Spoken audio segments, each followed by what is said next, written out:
ਤੇ ਪਹਿਲੀ ਗੱਲ ਤਾਂ ਇਹ ਕੇਂਦਰ ਸਰਕਾਰ ਦਾ ਜਿਹੜਾ ਭੁਲੇਖਾ ਅਸੀਂ ਅੱਜ ਭੁਲੇਖਾ ਕੱਢਣਾ ਸੀ ਉਹ ਮੈਨੂੰ ਲੱਗਦਾ ਨਿਕਲ ਗਿਆ ਹੋਣਾ ਕਿ ਕਿਸਾਨ ਅੱਜ ਵੀ ਇਕੱਠੇ ਨੇ। ਜਿਹੜੀ ਲਾਲਸਾ ਸੱਤਾ ਦੀ ਲਾਲਸਾ ਹਮੇਸ਼ਾ ਹੀ ਚੰਗੀ ਨਹੀਂ ਹੁੰਦੀ। ਜਦੋਂ ਕਿਸਾਨਾਂ ਦੇ ਨਾਲ ਅਸੀਂ ਵਾਅਦਾ ਕਰਦੇ ਹਾਂ, ਆਮ ਜਨਤਾ ਦੇ ਨਾਲ ਵਾਅਦਾ ਕਰਦੇ ਹਾਂ, ਤਾਂ ਉੱਥੇ ਜੇ ਕੁਰਸੀ ਦੀ ਭੁੱਖ ਸਾਹਮਣੇ ਆ ਜੇ ਤਾਂ ਉਹ ਵਿਅਕਤੀ ਕਦੇ ਵੀ ਕਾਮਯਾਬ ਨਹੀਂ ਹੁੰਦਾ। ਅਸੀਂ ਉਦੋਂ ਪਿੱਛੇ ਹਟੇ, ਸਮਝੌਤਾ ਕਰਿਆ, ਔਰ ਅਗਰ ਨਹੀਂ ਉਹਨੂੰ ਹੱਲ ਕਰਦੇ ਤਾਂ ਦੁਬਾਰਾ ਸੰਘਰਸ਼ ਲਖੀਮਪੁਰ ਦੇ ਕਰਾਂਗੇ। ਲਖੀਮਪੁਰ ਖੀਰੀ ਦੇ ਜੋ ਕਿਸਾਨ ਸ਼ਹੀਦ ਹੋਏ ਹੈਗੇ ਉਹਨਾਂ ਨੂੰ ਬਣਦਾ ਮੁਆਵਜ਼ਾ ਤੇ ਜਿਹੜੇ ਦੋਸ਼ੀ ਸੀਗੇ ਉਹਨਾਂ ਨੂੰ ਵੀ ਬਣਦੀ ਸਜ਼ਾ ਦਿੱਤੀ ਜਾਊਗੀ। ਪਰੰਤੂ ਸਾਡੇ ਕੁਝ ਆਗੂ ਕਾਹਲੀ ਕਰ ਗਏ ਅੰਦੋਲਨ ਚੱਕਣ ਦੇ ਵਿੱਚ, ਕਿਉਂਕਿ ਉਹਨਾਂ ਨੂੰ ਚੋਣਾਂ ਵਿੱਚ ਜਾਣ ਦੀ ਜਲਦੀ ਸੀ, ਉਹਨਾਂ ਨੇ ਐਮਐਲਏ ਬਣਨਾ ਸੀਗਾ। ਜੇ ਉੱਥੇ 1 ਮਹੀਨਾ ਕਰੀਬ ਹੋਰ ਅੰਦੋਲਨ ਖੜਾ ਰਹਿੰਦਾ ਸਾਡਾ, ਤਾਂ ਅਸੀਂ ਸਾਰੇ ਮਸਲੇ ਉੱਥੋਂ ਹੱਲ ਕਰਾ ਕੇ ਫਾਈਲ ਉਹਨਾਂ ਦੇ ਹੱਥ 'ਚ ਫੜ ਕੇ ਲੈ ਕੇ ਆਉਂਦੇ, ਤਾਂ ਸਾਨੂੰ ਦੁਬਾਰੇ ਆਹ ਕੁਝ ਕਰਨ ਦੀ ਲੋੜ ਨਹੀਂ ਸੀ। ਜੇ ਦੁਬਾਰੇ ਸਰਕਾਰ ਨੇ ਨਹੀਂ ਇਹ ਮਸਲੇ ਹੱਲ ਕਰੇ, ਯੂਪੀ 'ਚ ਵੀ ਲਾਵਾਂਗੇ ਮੋਰਚਾ, ਚੰਡੀਗੜ੍ਹ 'ਚ ਵੀ ਲਾਵਾਂਗੇ, ਜਿੱਥੇ ਜਿੱਥੇ ਸਾਨੂੰ ਸੰਯੁਕਤ ਮੋਰਚਾ ਕਹੂਗਾ ਉੱਥੇ ਉੱਥੇ ਅਸੀਂ ਮੋਰਚੇ ਲਾਵਾਂਗੇ ਤੇ ਡਟ ਕੇ ਲੜਾਂਗੇ।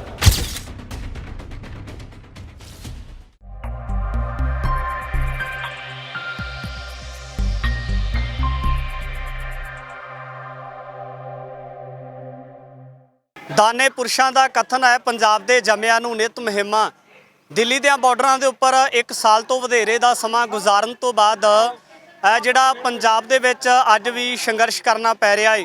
ਕਿਹੜੇ ਮਸਲੇ ਨੇ ਪੰਜਾਬ ਦੇ ਜ਼ਮੀਨੀ ਪੱਧਰ ਦੇ ਉੱਪਰ? ਕਿਤੇ ਧਾਰਮਿਕ ਇਤਿਹਾਸ ਦੀ ਜਦੋਂ ਗੱਲ ਕੀਤੀ ਜਾਂਦੀ ਹੈ ਤਾਂ ਸਿੱਖ ਇਤਿਹਾਸ ਦੇ ਨਾਲ ਜੁੜੇ तमाम ਮਸਲੇ ਨੇ ਜਿਨ੍ਹਾਂ ਨੂੰ ਲੈ ਕੇ ਜਿਹੜੀਆਂ ਪੰਜਾਬ ਵਿਰੋਧੀ ਤਾਕਤਾਂ ਨੇ ਇਤਿਹਾਸ ਦੇ ਉੱਪਰ ਵੱਖ-ਵੱਖ ਤਰੀਕਿਆਂ ਦੇ ਨਾਲ ਹਮਲੇ ਕਰਦੀ ਨਜ਼ਰ ਆਉਂਦੀ ਹੈ। ਤਾਂ ਪਰ ਅਜਿਹੇ ਦੇ ਵਿੱਚ ਇੱਕ ਕੇਂਦਰ ਸਰਕਾਰ ਦੇ ਵੱਲੋਂ ਪੰਜਾਬ ਦੀਆਂ ਹੱਕੀ ਮੰਗਾਂ ਦੇ ਉੱਪਰ ਹੋਰ ਡਾਕਾ ਮਾਰਿਆ ਗਿਆ ਹੈ।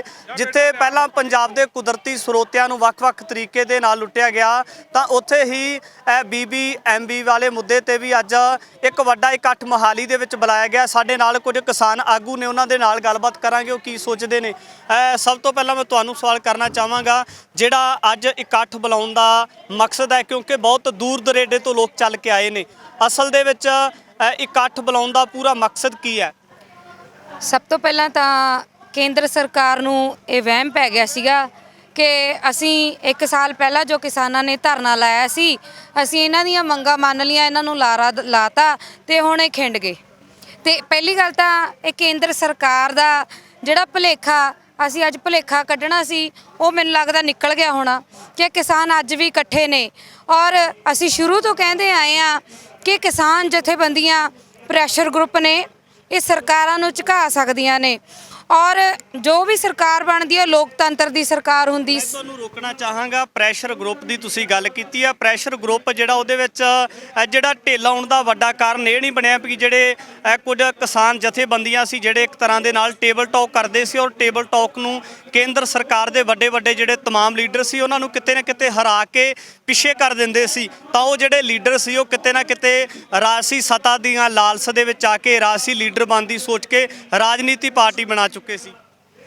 ਦੇਖੋ, ਜਿਹੜੀ ਲਾਲਸਾ ਸੱਤਾ ਦੀ ਲਾਲਸਾ ਹਮੇਸ਼ਾ ਹੀ ਚੰਗੀ ਨਹੀਂ ਹੁੰਦੀ। ਜਦੋਂ ਕਿਸਾਨਾਂ ਦੇ ਨਾਲ ਅਸੀਂ ਵਾਅਦਾ ਕਰਦੇ ਹਾਂ, ਆਮ ਜਨਤਾ ਦੇ ਨਾਲ ਵਾਅਦਾ ਕਰਦੇ ਹਾਂ, ਤਾਂ ਉੱਥੇ ਜੇ ਕੁਰਸੀ ਦੀ ਭੁੱਖ ਸਾਹਮਣੇ ਆ ਜੇ ਤਾਂ ਉਹ ਵਿਅਕਤੀ ਕਦੇ ਵੀ ਕਾਮਯਾਬ ਨਹੀਂ ਹੁੰਦਾ। ਜੇ ਕੋਈ ਸੋਚੇ ਵੀ ਮੈਂ ਆਪਣੇ ਹਿੱਤ ਸਿੱਧੇ ਕਰਕੇ, ਆਪਣਾ ਉੱਲੂ ਸਿੱਧਾ ਕਰਕੇ ਲੋਕਾਂ ਨੂੰ ਪਛਾਣ ਤੱਕ ਦੂੰਗਾ, ਉਹ ਕਦੇ ਵੀ ਕਾਮਯਾਬ ਨਹੀਂ ਹੋਊਗਾ ਜੀ। ਜਿਹੜੇ ਲੋਕ ਕਿਸਾਨ ਸੰਯੁਕਤ ਮੋਰਚੇ ਤੋਂ ਉਲਾਂਭੇ ਹੋਏ ਸੀ, ਉਲਾਂਭੇ ਹੋ ਕੇ ਉਹਨਾਂ ਨੇ ਸੰਯੁਕਤ ਸਮਾਜ ਮੋਰਚਾ ਰਾਜਨੀਤੀ ਪਾਰਟੀ ਬਣਾਈ ਸੀ, ਕਿ ਉਹਨਾਂ ਲੋਕਾਂ ਨੂੰ ਇਸ ਕਿਸਾਨ ਸੰਯੁਕਤ ਮੋਰਚੇ ਦੇ ਵਿੱਚ ਸ਼ਾਮਲ ਕੀਤਾ ਜਾਣਾ ਚਾਹੀਦਾ ਤੁਹਾਡੇ ਨਜ਼ਰੀਏ ਤੋਂ ਦੇਖਣਾ ਹੋਵੇ? ਨਹੀਂ, ਬਿਲਕੁਲ ਵੀ ਨਹੀਂ, ਬਿਲਕੁਲ ਨਹੀਂ ਉਹਨਾਂ ਨੂੰ ਸ਼ਾਮਲ ਕੀਤਾ ਜਾਣਾ ਚਾਹੀਦਾ, ਕਿਉਂਕਿ ਜੇ ਉਹਨਾਂ ਨੇ ਕਿਸਾਨ ਸੰਯੁਕਤ ਮੋਰਚੇ ਦੇ ਵਿੱਚ ਰਹਿਣਾ ਸੀ ਤਾਂ ਉਹਨਾਂ ਨੇ ਇਲੈਕਸ਼ਨ ਦੇ ਵਿੱਚ ਜਾਣਾ ਹੀ ਨਹੀਂ ਸੀਗਾ। ਉਹ ਸਾਨੂੰ ਤਾਂ ਲੱਗਦਾ ਹੈ ਕਿ ਉਹਨਾਂ ਨੇ ਸਾਡਾ ਨੁਕਸਾਨ ਨਹੀਂ ਕੀਤਾ, ਉਹਨਾਂ ਨੇ ਆਪ ਦਾ ਨੁਕਸਾਨ ਕੀਤਾ। ਸਾਡੇ ਨਾਲ ਤਾਂ ਦੇਖ ਲਓ ਅੱਜ ਕਿੱਥੋਂ ਦੂਰੋਂ ਕਿਸਾਨ ਜਥੇਬੰਦੀਆਂ ਆਈਆਂ ਹੋਈਆਂ, ਹਰਿਆਣੇ ਤੋਂ ਆਈਆਂ, ਯੂਪੀ ਤੋਂ ਆਈਆਂ ਨੇ, ਪੂਰਾ ਪੰਜਾਬ ਆਇਆ ਹੋਇਆ ਤੇ ਤਿਲ ਸਿੱਟਣ ਨੂੰ ਥਾਂ ਨਹੀਂ। ਤੇ ਮੀਡੀਆ ਦੇ ਵਿੱਚ ਵੀ ਇੱਕ ਆਮ ਖਬਰ ਚੱਲ ਰਹੀ ਸੀ ਵੀ ਦੇਖਦੇ ਆ ਕਿਸਾਨ ਜਥੇਬੰਦੀਆਂ ਇੰਨਾ ਇਕੱਠ ਕਰ ਸਕਣਗੀਆਂ ਕਿ ਨਹੀਂ। ਮੈਨੂੰ ਲੱਗਦਾ ਪਹਿਲਾਂ ਨਾਲੋਂ ਕਿਤੇ ਦੁੱਗਣਾ ਤਿੱਗਣਾ ਇਕੱਠ ਹੋਇਆ ਹੈ। ਜੇ ਆਪਾਂ ਦਿੱਲੀ ਦੇ ਬਾਰਡਰਾਂ ਦੀ ਗੱਲ ਕਰੀਏ ਤਾਂ ਜਿਹੜੇ ਪੰਜਾਬ ਦੇ ਲੋਕ ਸੀ ਜਾਂ ਜਿਹੜੇ ਹੋਰ ਵਰਗਾਂ ਦੇ ਲੋਕ ਸੀ ਜਾਂ ਹੋਰ ਜਿਹੜੀਆਂ ਸਟੇਟਾਂ ਦੇ ਨਾਲ ਸੰਬੰਧਿਤ ਲੋਕ ਸੀਗੇ, ਬੜੇ ਸੰਜਮ ਦੇ ਨਾਲ, ਬੜੀ ਸਹਿਣਸ਼ੀਲਤਾ ਦੇ ਨਾਲ ਉਹਨਾਂ ਨੇ ਸੰਘਰਸ਼ ਨੂੰ ਜਿੱਤਿਆ। ਤਾਂ ਸੋਸ਼ਲ ਮੀਡੀਆ ਦੇ ਉੱਪਰ ਲਖੀਮਪੁਰ ਖੀਰੀ ਦੀ ਘਟਨਾ ਕੀਤੀ ਜਾਂਦੀ ਹੈ ਤਾਂ ਜਿਹੜੇ ਪੀੜਤ ਪਰਿਵਾਰ ਸੀ ਉਹਨਾਂ ਦੀਆਂ ਵੀਡੀਓ ਵਾਇਰਲ ਹੁੰਦੀਆਂ, ਕਿਉਂਕਿ ਕਿਸਾਨ ਜਿਹੜਾ ਜਿੱਤ ਕੇ ਵਾਪਸ ਘਰਾਂ ਨੂੰ ਤੱਕ ਪਰਤ ਗਏ, ਪਰ ਉਹਨਾਂ ਲੋਕਾਂ ਨੂੰ ਅਜੇ ਤੱਕ ਇਨਸਾਫ ਨਹੀਂ ਮਿਲਿਆ। ਉਹਨਾਂ ਬਾਰੇ ਕੀ ਕਹਿਣਾ ਚਾਹੋਗੇ? ਤੇ ਜਿਹੜਾ ਸਾਡਾ ਅੰਦੋਲਨ ਸੀ ਦਿੱਲੀ ਦੇ ਉੱਤੇ ਜਿਹੜੇ ਸਾਡੇ ਮੇਨ 3 ਏਜੰਡੇ ਸੀ ਕਾਨੂੰਨ, ਉਹ ਰੱਦ ਕਰਾਉਣ 'ਚ ਅਸੀਂ ਸਫਲ ਹੋਏ। ਪਰ ਉਹਦੇ ਦਰਮਿਆਨ ਜੋ ਘਟਨਾਵਾਂ ਸਾਡੇ ਨਾਲ ਵਾਪਰੀਆਂ, ਸਾਡੇ ਕਿਸਾਨਾਂ ਦਾ ਨੁਕਸਾਨ ਹੋਇਆ, ਉਹਦਾ ਜੋ ਬਕਾਇਆ ਜਿਵੇਂ ਮੁਆਵਜ਼ਾ ਕਿਸਾਨਾਂ ਦਾ, ਸ਼ਹੀਦ ਕਿਸਾਨਾਂ ਦਾ, ਜਾਂ ਸਾਡੇ ਕਿਸਾਨ ਮਾਰੇ ਗਏ ਉਹਨਾਂ ਨੂੰ, ਉਹਨਾਂ ਦੇ ਦੁਸ਼ਮਣਾਂ ਨੂੰ, ਕਾਤਲਾਂ ਨੂੰ ਸਜ਼ਾ ਦਿਵਾਉਣੀਆਂ, ਉਹ ਹਜੇ ਸਾਡੀਆਂ ਮੰਗਾਂ ਨੇ ਜਿਹੜੀਆਂ ਬਕਾਇਆ ਪਈਆਂ ਨੇ। ਉਹਦੇ ਆਧਾਰ 'ਤੇ ਅਸੀਂ ਪਿੱਛੇ ਸਾਰੇ ਭਾਰਤ ਦੇ ਵਿੱਚ ਡੀਸੀ ਨੂੰ ਮੰਗ ਪੱਤਰ ਦਿੱਤੇ ਹੈ ਕਿ ਜੋ ਸਾਡੇ ਨਾਲ ਵਿਸ਼ਵਾਸਘਾਤ ਕੀਤਾ ਹੈ, ਉਹ ਜਿਹੜਾ ਸਾਡੇ ਨਾਲ ਵਾਅਦੇ ਕੀਤੇ ਸੀ ਅੰਦੋਲਨ ਉਠਾਉਣ ਵੇਲੇ, ਉਹ ਪੂਰੇ ਕੀਤੇ ਜਾਣ। ਅਗਰ ਨਹੀਂ ਕਰਦੇ ਤਾਂ ਅਸੀਂ ਸੰਘਰਸ਼ ਹੈ ਜਿਹੜਾ ਫਿਰ ਸੰਯੁਕਤ ਮੋਰਚੇ ਤਹਿਤ ਦਿੱਲੀ ਪੱਧਰ ਤੇ ਲੜਾਂਗੇ। ਰਕੇਸ਼ ਟਕੈਤ ਦੀ ਗੱਲ ਕਰੀਏ ਤਾਂ ਉਹ ਕਹਿੰਦੇ ਸੀ ਕਿ ਜੇ ਲਖੀਮਪੁਰ ਖੀਰੀ ਦੀ ਘਟਨਾ ਦੇ ਵਿੱਚ ਜਿਹੜੇ ਪੀੜਤ ਕਿਸਾਨ ਨੇ, ਜੇ ਉਹਨਾਂ ਨੂੰ ਇਨਸਾਫ ਨਹੀਂ ਮਿਲਦਾ ਤੇ ਜਿਹੜਾ ਇਹ ਦਿੱਲੀ ਦੇ ਬਾਰਡਰਾਂ ਤੋਂ ਉੱਠ ਕੇ ਕਿਤੇ ਨਾ ਕਿਤੇ ਲਖੀਮਪੁਰ ਖੀਰੀ ਦੇ ਵਿੱਚ ਇਹ ਪੱਕੇ ਜਿਹੜਾ ਮੋਰਚੇ ਲੱਗ ਜਾਣਗੇ, ਕਿਤੇ ਨਾ ਕਿਤੇ ਇਹ ਵੀ ਰਸਤਾ ਅਪਣਾਇਆ ਜਾ ਸਕਦਾ ਹੈ।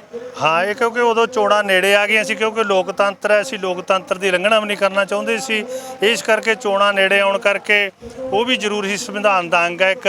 ਅਸੀਂ ਉਦੋਂ ਪਿੱਛੇ ਹਟੇ, ਸਮਝੌਤਾ ਕਰਿਆ, ਔਰ ਅਗਰ ਨਹੀਂ ਉਹਨੂੰ ਹੱਲ ਕਰਦੇ ਤਾਂ ਦੁਬਾਰਾ ਸੰਘਰਸ਼ ਲਖੀਮਪੁਰ ਦੇ ਕਰਾਂਗੇ ਜਾ ਕੇ ਯੂਪੀ ਦੇ। ਭਾਈ ਕੀ ਕਹਿਣਾ ਚਾਹੋਗੇ ਜਿਹੜੇ ਅੱਜ ਦੇ ਹਾਲਾਤ ਬਣੇ ਨੇ, ਕਿਤੇ ਦਿੱਲੀ ਦੇ ਬਾਰਡਰਾਂ ਦੇ ਉੱਪਰ ਜਿਹੜੇ ਸਾਨੂੰ ਪੱਤਰਕਾਰਾਂ ਨੂੰ ਵੀ ਤੁਹਾਡੇ ਨਾਲ ਇਸ ਤਰ੍ਹਾਂ ਇਕੱਠ ਦੇ ਵਿੱਚ ਗੱਲਬਾਤ ਕਰਨੀ ਪੈਂਦੀ ਸੀ, ਤਾਂ ਅੱਜ ਵੀ ਉਹੀ ਮਾਹੌਲ ਬਣਿਆ ਹੋਇਆ ਹੈ। ਉਸੇ ਤਰ੍ਹਾਂ ਲੋਕਾਂ ਦੇ ਵਿੱਚ ਇੱਕ ਤਰ੍ਹਾਂ ਦੇ ਨਾਲ ਰੋਸ ਭਖਿਆ ਹੋਇਆ ਹੈ। ਕੀ ਕਹਿਣਾ ਚਾਹੋਗੇ? ਬਾਈ ਜੀ, ਜਦੋਂ ਦਿੱਲੀ ਦੇ ਵਿੱਚੋਂ ਅੰਦੋਲਨ ਸਥਾਪਿਤ ਕੀਤਾ ਸੀਗਾ ਤਾਂ ਸਰਕਾਰ ਨੇ ਸਾਡੇ ਨਾਲ ਵਾਅਦੇ ਕੀਤੇ ਸੀਗੇ ਵੀ ਜੋ ਤੁਹਾਡੇ ਰਹਿੰਦੇ ਮਸਲੇ ਆ ਅਸੀਂ 1 ਮਹੀਨੇ ਦੇ ਵਿੱਚ ਜਾਂ 2 ਮਹੀਨਿਆਂ ਦੇ ਵਿੱਚ ਪੂਰੇ ਕਰ ਦਿਆਂਗੇ। ਕਮੇਟੀ ਬਣਾਵਾਂਗੇ, ਕਮੇਟੀ ਬਣਾ ਕੇ ਉਹਦੇ ਵਿੱਚ ਸਾਰੇ ਮਸਲੇ ਹੱਲ ਹੋਣਗੇ। ਜਿਵੇਂ MSP ਵਾਲਾ ਕਾਨੂੰਨ ਸੀਗਾ, ਬਿਜਲੀ ਐਕਟ 2020 ਸੀਗਾ, ਪਰਾਲੀ ਵਾਲਾ ਮਸਲਾ ਸੀਗਾ, ਲਖੀਮਪੁਰ ਖੀਰੀ ਦੇ ਜੋ ਕਿਸਾਨ ਸ਼ਹੀਦ ਹੋਏ ਹੈਗੇ ਉਹਨਾਂ ਨੂੰ ਬਣਦਾ ਮੁਆਵਜ਼ਾ, ਤੇ ਜਿਹੜੇ ਦੋਸ਼ੀ ਸੀਗੇ ਉਹਨਾਂ ਨੂੰ ਵੀ ਬਣਦੀ ਸਜ਼ਾ ਦਿੱਤੀ ਜਾਊਗੀ। ਪਰੰਤੂ ਸਾਡੇ ਕੁਝ ਆਗੂ ਕਾਹਲੀ ਕਰ ਗਏ ਅੰਦੋਲਨ ਚੱਕਣ ਦੇ ਵਿੱਚ, ਕਿਉਂਕਿ ਉਹਨਾਂ ਨੂੰ ਚੋਣਾਂ ਵਿੱਚ ਜਾਣ ਦੀ ਜਲਦੀ ਸੀ, ਉਹਨਾਂ ਨੇ MLA ਬਣਨਾ ਸੀਗਾ। ਜੇ ਉੱਥੇ 1 ਮਹੀਨਾ ਕਰੀਬ ਹੋਰ ਅੰਦੋਲਨ ਖੜਾ ਰਹਿੰਦਾ ਸਾਡਾ, ਤਾਂ ਅਸੀਂ ਸਾਰੇ ਮਸਲੇ ਉੱਥੋਂ ਹੱਲ ਕਰਾ ਕੇ ਫਾਈਲ ਉਹਨਾਂ ਦੇ ਹੱਥ 'ਚ ਫੜ ਕੇ ਲੈ ਕੇ ਆਉਂਦੇ, ਤਾਂ ਸਾਨੂੰ ਦੁਬਾਰੇ ਆਹ ਕੁਝ ਕਰਨ ਦੀ ਲੋੜ ਨਹੀਂ ਸੀਗੀ। ਜੇ ਤੁਹਾਨੂੰ ਲੱਗਦਾ ਹੈ ਕਿ ਜਿਹੜੇ ਲੋਕ ਰਾਜਸੀ ਸੱਤਾ ਦੇ ਭੁੱਖੇ ਸੀ, ਰਾਜਸੀ ਲੀਡਰ ਬਣਨਾ ਚਾਹੁੰਦੇ ਸੀ, ਉਹ ਕਾਹਲੀ ਕਰ ਗਏ, ਤਾਂ ਕਿਤੇ ਨਾ ਕਿਤੇ ਤੁਹਾਨੂੰ ਜਿਹੜਾ ਸੀ ਉਹ ਰੁਖ ਅਪਣਾ ਲੈਣਾ ਚਾਹੀਦਾ ਸੀ ਕਿ ਅਸੀਂ ਬਾਰਡਰਾਂ ਦੇ ਉੱਪਰ ਡਟੇ ਹਾਂ। ਜਿੰਨਾ ਤੱਕ ਲਖੀਮਪੁਰ ਖੀਰੀ ਦੇ ਵਿੱਚ ਜਿਹੜੇ ਮਾਵਾਂ ਦੇ ਪੁੱਤ ਮਾਰੇ ਗਏ ਨੇ, ਭੈਣਾਂ ਦੇ ਭਰਾ ਮਾਰੇ ਗਏ ਨੇ, ਉਹਨਾਂ ਨੂੰ ਇਨਸਾਫ ਨਹੀਂ ਮਿਲਦਾ। ਕਿਉਂਕਿ ਵੀਰ ਜੀ, ਇੱਕ ਤਾਂ ਕਾਫੀ ਸਾਰੀਆਂ ਜਥੇਬੰਦੀਆਂ ਕਹਿਣ ਲੱਗ ਗਈਆਂ ਵੀ ਸਰਕਾਰ ਸਹਿਮਤ ਹੋ ਗਈ ਵੀ ਆਪਣੇ ਫੈਸਲੇ ਹੱਲ ਕਰ ਦੇਣਗੇ। ਉਹ ਇੱਕ ਇਲੈਕਸ਼ਨਾਂ ਨੇੜੇ ਸੀਗੀਆਂ ਪੰਜਾਬ ਦੇ ਵਿੱਚ, 5 ਸੂਬਿਆਂ ਦੇ ਵਿੱਚ, ਯੂਪੀ 'ਚ ਵੀ ਸੀਗੀਆਂ ਵੀ ਆਪਾਂ ਉੱਥੇ ਪ੍ਰੈਸ਼ਰ ਪਾਵਾਂਗੇ ਸਰਕਾਰ ਤੇ, ਸਰਕਾਰ ਕਰ ਦੂਗੀ। ਪਰੰਤੂ ਜਦੋਂ ਸਾਡੀਆਂ ਕਾਫੀ ਸਾਰੀਆਂ ਪੰਜਾਬ ਦੀਆਂ ਤੇ ਹਰਿਆਣੇ ਦੀਆਂ ਜਥੇਬੰਦੀਆਂ ਖੁਦ ਹੀ ਪਾਰਟੀਆਂ ਬਣਾ ਕੇ ਚੋਣਾਂ ਲੜਨ ਲੱਗ ਗਈਆਂ, ਤਾਂ ਉਹਦਾ ਸਰਕਾਰ ਤੇ ਪ੍ਰੈਸ਼ਰ ਘਟਿਆਗਾ। ਇਹ ਚੀਜ਼ ਦਾ ਸਾਡੇ ਤੇ ਅਸਰ ਪਿਆਗਾ। ਪਰੰਤੂ ਹੁਣ ਅਸੀਂ ਉਸ ਤੋਂ ਵੀ ਵੱਡਾ ਦੁਬਾਰੇ ਅੰਦੋਲਨ ਖੜਾ ਕਰਾਂਗੇ। ਜੇ ਦੁਬਾਰੇ ਸਰਕਾਰ ਨੇ ਨਹੀਂ ਇਹ ਮਸਲੇ ਹੱਲ ਕਰੇ, ਯੂਪੀ 'ਚ ਵੀ ਲਾਵਾਂਗੇ ਮੋਰਚਾ, ਚੰਡੀਗੜ੍ਹ 'ਚ ਵੀ ਲਾਵਾਂਗੇ, ਜਿੱਥੇ ਜਿੱਥੇ ਸਾਨੂੰ ਸੰਯੁਕਤ ਮੋਰਚਾ ਕਹੂਗਾ ਉੱਥੇ ਅਸੀਂ ਮੋਰਚੇ ਲਾਵਾਂਗੇ ਤੇ ਡਟ ਕੇ ਲੜਾਂਗੇ। ਕੀ ਕਹਿਣਾ ਚਾਹੋਗੇ ਜੀ, ਇਸ ਤੋਂ ਅਗਲਾ ਐਕਸ਼ਨ ਕੀ ਹੋਏਗਾ? ਮੈਂ ਕਹਿਣਾ ਚਾਹੁੰਦਾ ਜੀ, ਸਭ ਤੋਂ ਪਹਿਲਾਂ ਤੁਸੀਂ 2 ਵਾਰੀ ਸਵਾਲ ਕੀਤਾ ਇਹਨਾਂ ਨੂੰ, ਜਿਹੜਾ ਚੋਣਾਂ ਦੇ ਵਿੱਚ ਸਾਡੇ ਕਿਸਾਨਾਂ ਨੇ ਨੁਕਸਾਨ ਕਰਾਇਆ ਨਾ, ਮੈਂ ਸਮਝਦਾ ਵੀ ਸਾਨੂੰ ਇਲੈਕਸ਼ਨ ਨਹੀਂ ਸੀ ਲੜਨਾ ਚਾਹੀਦਾ, ਤੇ ਦਿੱਲੀ ਦੇ ਵਿੱਚ ਸਾਨੂੰ ਯੂਪੀ ਦੇ ਵਿੱਚ ਜਾ ਕੇ ਇਲੈਕਸ਼ਨ ਲੜ ਕੇ BJP ਨੂੰ ਉੱਥੇ ਹਰਾਉਣਾ ਚਾਹੀਦਾ ਸੀ। ਸਾਡਾ ਬਹੁਤ ਵੱਡਾ ਨੁਕਸਾਨ, ਸਾਡੀਆਂ 4-5 ਜਥੇਬੰਦੀਆਂ, ਕਾਦੀਆਂ, ਰਾਜੇਵਾਲ, ਜਿਹੜੀਆਂ ਸਾਡੇ ਤੋਂ ਬੁਆਰੀਆਂ ਹੋ ਕੇ ਇਲੈਕਸ਼ਨ ਲੜੀਆਂ। ਬਾਈ ਜੀ, ਸਾਡਾ ਝੰਡਾ 50 ਸਾਲ ਤੋਂ ਲੋਕ ਪਹਿਲਾਂ ਸਾਨੂੰ ਨਫ਼ਰਤ ਕਰਦੇ ਸੀ ਤੇ ਸਾਨੂੰ ਇੰਨਾ ਪਿਆਰ ਦੇਣ ਲੱਗ ਪਏ ਸੀ। ਬਰਾਤਾਂ ਦੇ ਵਿੱਚ ਵੀ ਸਾਡੇ ਝੰਡੇ ਵੱਖ-ਵੱਖ ਜਥੇਬੰਦੀਆਂ ਦੇ ਲੱਗਦੇ ਸੀ। ਇਹ ਜਿਹੜੀ ਸਾਨੂੰ ਗਰਾਊਂਡ ਬਣਾਉਣ ਵਾਸਤੇ ਅਜੇ ਥੋੜਾ ਵਕਤ ਹੋਰ ਲੱਗੂ। ਅੱਜ ਉਹ ਇਕੱਠ ਨੇ ਦੱਸਤਾ, ਪਰ ਸਾਡੇ ਵਰਗੇ ਲੋਕ ਜਿੰਨੇ ਜੁਝਾਰੂ ਆਏ, ਸਾਡਾ ਨਹੀਂ ਕੋਈ ਗੁਨਾਹ ਸੀ, ਅਸੀਂ ਉਦੋਂ ਵੀ ਪਿੱਟਦੇ ਰਹੇ ਆ। ਉਹ ਭਰਾਓ, ਇਲੈਕਸ਼ਨ ਲੜਨਾ ਸਾਡਾ ਕੰਮ ਨਹੀਂ। ਅਸੀਂ ਪ੍ਰੈਸ਼ਰ ਗਰੁੱਪ ਆ, ਪ੍ਰੈਸ਼ਰ ਦੇ ਨਾਲ ਅਸੀਂ 2-2 ਕਰੋੜ 3-3 ਕਰੋੜ ਰੁਪਈਆ ਲੋਕਾਂ ਦਾ ਮਰਿਆ ਦਵਾਇਆ। ਆ ਚੰਡੀਗੜ੍ਹ ਆ, ਕਿੰਨੇ ਬੱਚਿਆਂ ਦੇ ਅਸੀਂ ਰੁਪਈਏ ਮੜਾ ਕੇ ਜਾਂਦੇ ਰਹੇ, ਜਿਨ੍ਹਾਂ ਨਾਲ ਠੱਗੀਆਂ ਵੱਜਦੀਆਂ ਰਹੀਆਂ, ਕੋਈ ਬਾਹਰ ਜਾਣ ਦੇ ਨਾਂ ਤੇ, ਪਰ ਸਾਡੀ ਸੁਣੀ ਨਹੀਂ। ਅਸੀਂ ਛੋਟੇ ਲੀਡਰ ਸੀ, ਅਸੀਂ ਫਿਰ ਵੀ ਪੰਜਾਬ ਦੇ ਵਿੱਚ ਰੌਲਾ ਪਾਉਂਦੇ ਸੀ।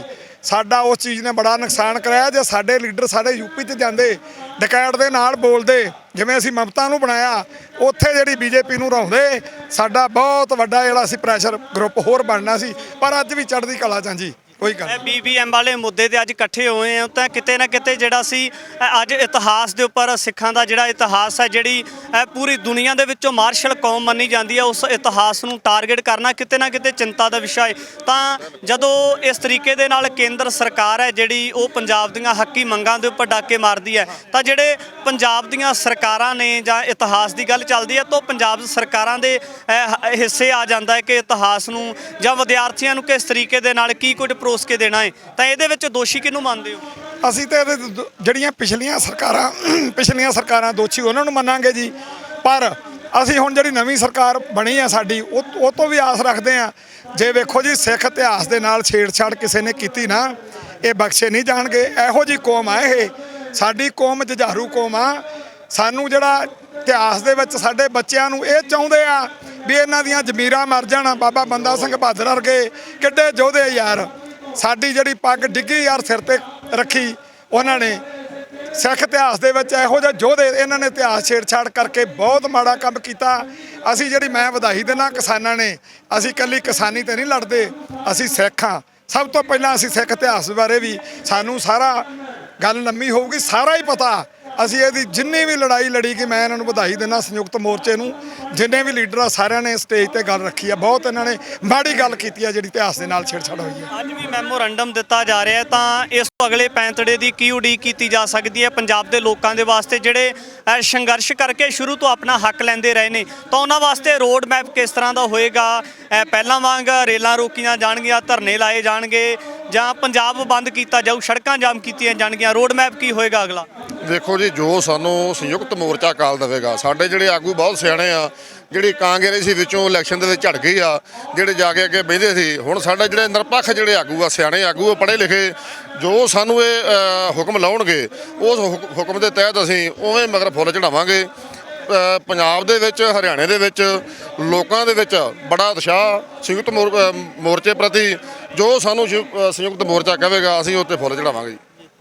ਇੱਕ ਸਰਦਾਰ ਸਾਹਿਬ ਹੋਰ ਸਵਾਲ ਕਰਨਾ ਚਾਹੁੰਦਾ, ਤੁਸੀਂ ਲੱਖੋਵਾਲ ਜਥੇਬੰਦੀ ਦੇ ਨਾਲ ਸੰਬੰਧਿਤ ਹੋ, ਤਾਂ ਜਥੇਬੰਦੀਆਂ ਨੇ ਬਹੁਤ ਲੰਬਾ ਸੰਘਰਸ਼ ਕੀਤਾ, ਬਹੁਤ ਲੰਬੇ ਸਮੇਂ ਦਾ ਤੁਹਾਡੇ ਕੋਲ ਤਜਰਬਾ ਹੈ।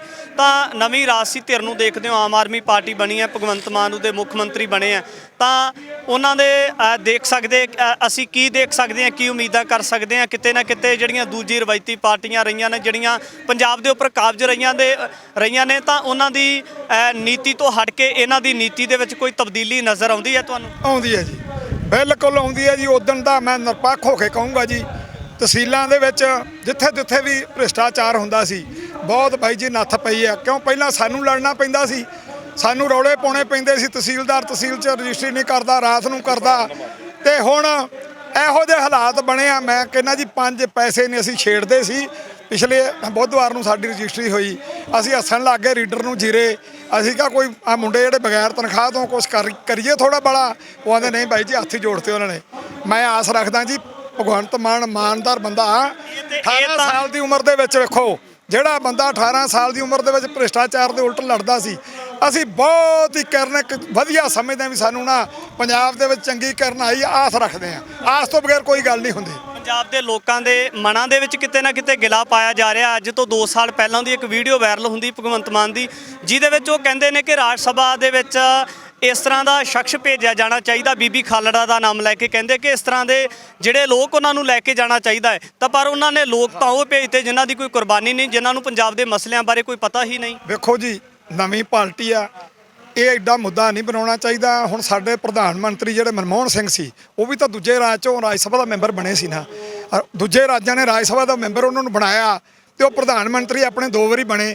ਮੈਂ ਸਮਝਦਾ ਠੀਕ ਆ, ਨਵੀਂ ਪਾਰਟੀ ਆ, ਸੁਧਾਰ ਕਰਨਗੇ। ਇਹਦੇ ਤੇ ਉਹਨਾਂ ਦੇ ਕਿੰਤੂ ਉੱਠਿਆ ਵੀ ਆ, ਠੀਕ ਆ, ਇਹ ਉਹਨਾਂ ਨੂੰ ਨਹੀਂ ਸੀ ਕਰਨਾ ਚਾਹੀਦਾ। ਅੱਗੇ ਤੋਂ ਭਗਵੰਤ ਮਾਨ ਨੂੰ ਅਸੀਂ ਇਹ ਬੇਨਤੀ ਕਰਦੇ ਹਾਂ ਵੀ ਇਹ ਫੈਸਲੇ ਆਪਦੇ ਹੱਥ 'ਚ ਲੈ। ਇਹ ਨਹੀਂ ਵੀ ਆਪਾਂ ਨੂੰ ਬਣਾਇਆ ਤੁਹਾਨੂੰ ਪੰਜਾਬ ਨੇ, ਇਕੱਲਾ ਦਿੱਲੀ ਤੋਂ ਆਪਾਂ ਨੂੰ ਥੋਪੇ ਜਾਣ, ਫੈਸਲੇ ਲੈਣਗੇ ਵੀ। ਸਾਨੂੰ ਆਸ ਰੱਖਦੇ ਯਾਰ, ਇਦੋਂ ਤਾਂ ਵੇਖੋ ਅਸੀਂ ਹੁਣ ਸਾਰੇ 62 63 ਸਾਲ ਦੇ ਹਾਂ, ਪਰ ਇਹੋ ਜਿਹਾ ਯਾਰ ਜਿਹੜੇ 10 ਦਿਨ ਰਾਜ ਚੱਲਿਆ ਨਾ, ਜਿਵੇਂ ਉਹਨਾਂ ਨੇ ਬੁੱਤ ਦੀ ਗੱਲ ਕੀਤੀ, ਭਗਤ ਸਿੰਘ ਦਾ, ਡਾਕਟਰ ਅੰਬੇਦਕਰ ਦਾ, ਤੇ ਬਾਦਲ ਸਾਹਿਬ ਨੂੰ ਪੁੱਛਿਆ ਤੇ ਬਾਦਲ ਸਾਹਿਬ ਕਹਿੰਦੇ ਬੜੀ ਚੰਗੀ ਗੱਲ ਆ, ਲਾਉਣਾ ਚਾਹੀਦਾ। ਮੈਂ ਉਹਨੂੰ ਪੁੱਛਣਾ ਚਾਹੁੰਦਾ ਵੀ 5 ਵਾਰੀ ਤੋਂ ਮੁੱਖ ਮੰਤਰੀ ਬਣਿਆ ਬਾਦਲ ਸਾਹਿਬ, ਠੀਕ ਆ, ਤੂੰ ਉਹਨੂੰ ਵਧਾਈ ਦਿੱਤੀ ਆ, ਚੰਗੇ ਕੰਮ ਨੂੰ ਤਾਂ ਚੰਗਾ ਕਹਿ ਸਕਦੇ ਆ ਜੀ। ਇਹ ਮੈਂ ਨਿਰਪੱਖ ਹੋ ਕੇ ਇੱਥੇ ਉਹਦੀ ਵਿਰੋਧਤਾ ਕਰੀ ਜੂ, ਚੰਗੀ ਸਰਕਾਰ ਮੈਨੂੰ ਲੱਗਦੀ ਆ ਜੀ। ਗਾਂ ਜੇ ਵਿਰੋਧਤਾ ਕਰਨਗੇ ਤੇ ਅਸੀਂ ਤਾਂ ਜੀ ਪ੍ਰੈਸ਼ਰ ਗਰੁੱਪ ਆ। ਅਸੀਂ ਤਾਂ ਜਿਹੜਾ ਜਦੋਂ ਵੀ ਇਹਨਾਂ ਨੇ ਕੋਈ ਗੱਲ ਕੀਤੀ, ਅਸੀਂ ਧਰਨੇ ਲਾਉਣ ਵੀ ਜਾਣਦੇ ਆ, ਇਹਨਾਂ ਨੂੰ ਸਿਖਾਉਣ ਵੀ ਜਾਣਦੇ ਆ ਕੰਮ ਕਿਵੇਂ ਕਰਨਾ ਜੀ। ਆਉਣ ਵਾਲੇ ਸਮੇਂ ਦੇ ਵਿੱਚ ਵੀ ਇਸ ਤਰ੍ਹਾਂ ਦੇ तमाम ਪੱਖ ਲੈ ਕੇ ਤੁਹਾਡੇ ਦਰਮਿਆਨ ਹਾਜ਼ਰ ਹੋਵਾਂਗਾ, ਕਿਉਂਕਿ ਵੱਡੇ ਸੰਘਰਸ਼ ਦੀ ਤਿਆਰੀ ਕੀਤੀ ਜਾ ਰਹੀ ਹੈ। ਵੱਖ-ਵੱਖ ਜਥੇਬੰਦੀਆਂ ਦੇ ਨੁਮਾਇੰਦੇ ਨੇ, ਵੱਖ-ਵੱਖ ਖਿਆਲਾਤ ਰੱਖਦੇ ਨੇ, ਤਾਂ ਆਉਣ ਵਾਲੇ ਸਮੇਂ ਦੇ ਵਿੱਚ ਦੇਖਣਾ ਹੋਵੇਗਾ ਕਿਹੜੇ ਪੈਂਤੜੇ ਉਲੀਕ ਕੇ ਕਿਸ ਤਰ੍ਹਾਂ ਦੀ ਰਣਨੀਤੀ ਅਪਣਾਈ ਜਾ ਸਕਦੀ ਹੈ। ਮੈਂ ਰਜਿੰਦਰ ਸਿੰਘ ਸਭਰਾ, ਕੈਮਰਾਮੈਨ ਗੁਰਮੁਖ ਸਿੰਘ ਦੇ ਨਾਲ, T4। ਧੰਨਵਾਦ। ਵਾਹਿਗੁਰੂ ਜੀ ਕਾ ਖਾਲਸਾ, ਵਾਹਿਗੁਰੂ ਜੀ ਕੀ ਫਤਿਹ।